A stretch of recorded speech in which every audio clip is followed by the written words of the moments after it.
Finally, it was bound to happen sooner or later, but now we get to see live images of the Pixel 8 Pro. The Google Pixel 8 series smartphones are coming sometime this year.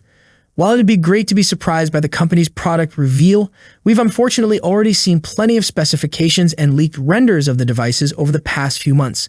Now we're getting our first look at a real Pixel 8 Pro out in the wild thanks to newly leaked images. These images were originally posted on Reddit, but were removed sometime later.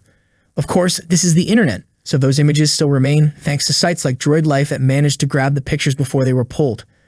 As far as what we get to see, it's not really a pretty picture, with two images being shared of a prototype device. The image of the front shows off the display with the fast boot menu giving us a look at some of the phone's specifications.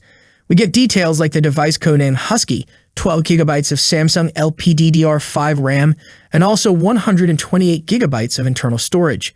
Sadly, we don't get to see anything beyond that, as it looks like the device is suffering from a boot failure, which could mean that it has been wiped. On the rear, we get to see the beautiful triple camera setup and what looks like some beefy lenses. Early reports about the camera share that the Pixel 8 Pro will arrive with a 50-megapixel main sensor, 64-megapixel ultra-wide, and 48-megapixel telephoto. As far as the rest of the design from what we can see, it seems relatively standard fare with not much deviation from the previous models. There are some stickers to indicate that this is a test unit and that it has not been certified for use by the Federal Communications Commission. Overall, it's about what you'd expect, but Google isn't really known for its hardware prowess, and a lot of the magic of its products relies on the company's software. It looks like we will have to wait a bit more in order to see just how special these next-generation handsets are. But one thing that could make the Pixel 8 Pro unique is the possibility that it might arrive with an infrared thermometer.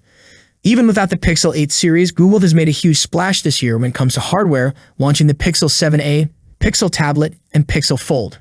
That's it for today. What do you think about the Google Pixel 8 Pro? Let me know your thoughts in the comment section. As always, thank you for watching, and I will see you in the next video. Peace out.